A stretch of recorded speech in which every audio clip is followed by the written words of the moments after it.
Okay, let's get into it. Welcome to this deep dive. Glad to be here. Today, we're looking at source material that really digs into something pretty confusing online, Really? especially, on places like YouTube. Right. It's this mix-up between near-death experiences, NDEs, and actual irreversible brain death. Yeah, and the core problem that our sources really hammer home is that this isn't just about personal stories or beliefs. There's a crucial medical difference here. A life and death difference. Exactly. And online stuff often just mushes it all together. It leads to some dangerous scientific misunderstandings. Totally. So our job here, looking at these sources, is to kind of cut through that noise for you. We want to pull out the clear facts about the medical side of First, things. figure out why the platforms aren't quite handling it right. Yeah, and look at what the sources actually suggest should be done about it. Getting to the facts. Okay, so first, the medical bit.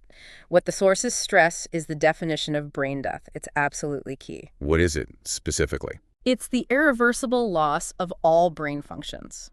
Everything. Including the brainstem, which controls basic life functions. Irreversible. That's the word that keeps coming up in the sources, isn't it? It is. Because recovery, it's impossible. Medically impossible. Confirmed by really strict tests. That's the definition of death, medically and legally in a lot of places. Okay, so no coming back from that. Yeah. Period. None. Now, compare that to NDEs. Where do they happen? The sources overwhelmingly link them to cardiac arrest. Cardiac arrest. So the heart stops beating for a time. Right, temporarily. And unlike brain death, you can often come back from cardiac arrest if you get medical help fast. Ah, okay, so that's the window. Precisely. Those incredible experiences people describe in NDEs, they seem to happen when the heart isn't pumping, maybe there's a lack of oxygen.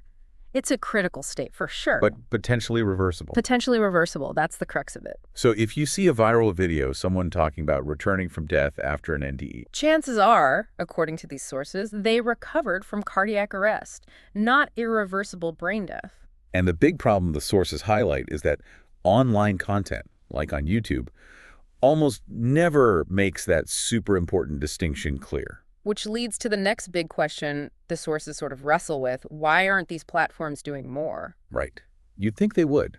The sources dig into their policies, and there are some, well, gaps. Like what? Well, they have rules against medical misinformation, sure, but often that's about, say, fake COVID cures or bad vaccine info, public health stuff. Right, treatment advice. Exactly.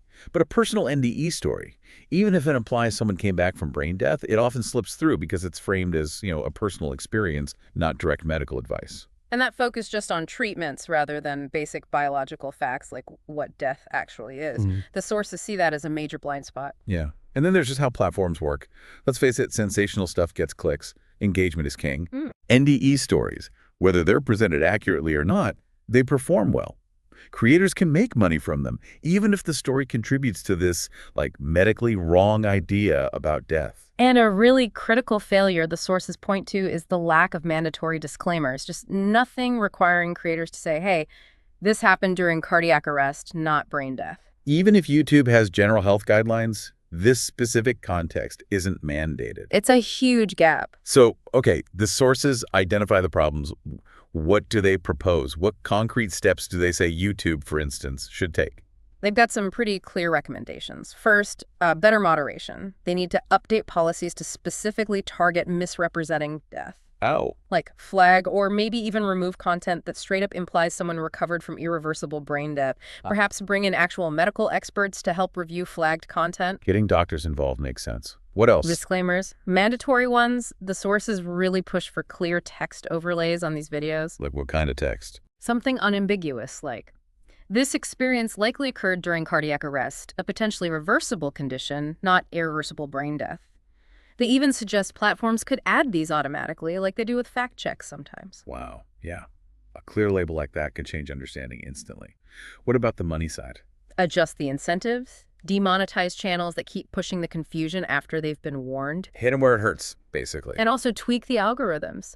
Make them prioritize reliable, authoritative medical info on these topics over, unverified personal anecdotes. Makes sense. Yeah. And finally, I think the sources mentioned education. Absolutely. Partnering with health organizations, putting official info panels or maybe pinned comments on videos discussing NDEs, just clearly explaining the difference. Cardiac arrest versus brain death. Okay, so let's pull this all together for you listening. We've gone through the source material. We've seen that stark medical difference. Brain death is final. Cardiac arrest, where NDEs usually happen, can be reversible. Right. And we've unpacked the sources' critiques of platforms, policy gaps, the way monetization works, the missing disclaimers, all letting this really dangerous confusion spread. And we looked at their specific ideas for fixing it. Better moderation, definitely mandatory disclaimers, changing the money flow, and boosting actual public health info. In understanding this, it's not just academic, right? It's crucial for how you navigate all the stuff you see online. It can prevent some serious misunderstandings, especially around tough decisions like life support. Definitely. It has real-world weight. So the final thought these sources leave us with, something for you to really chew on. How do we find that balance between letting people share deeply personal, powerful stories online? And the platform's responsibility, their need, really, to ensure basic scientific facts, basic medical truths are clear, especially when getting it wrong could cause actual harm. What does that mean for how you personally should approach the information you come across online every day? Something to think about.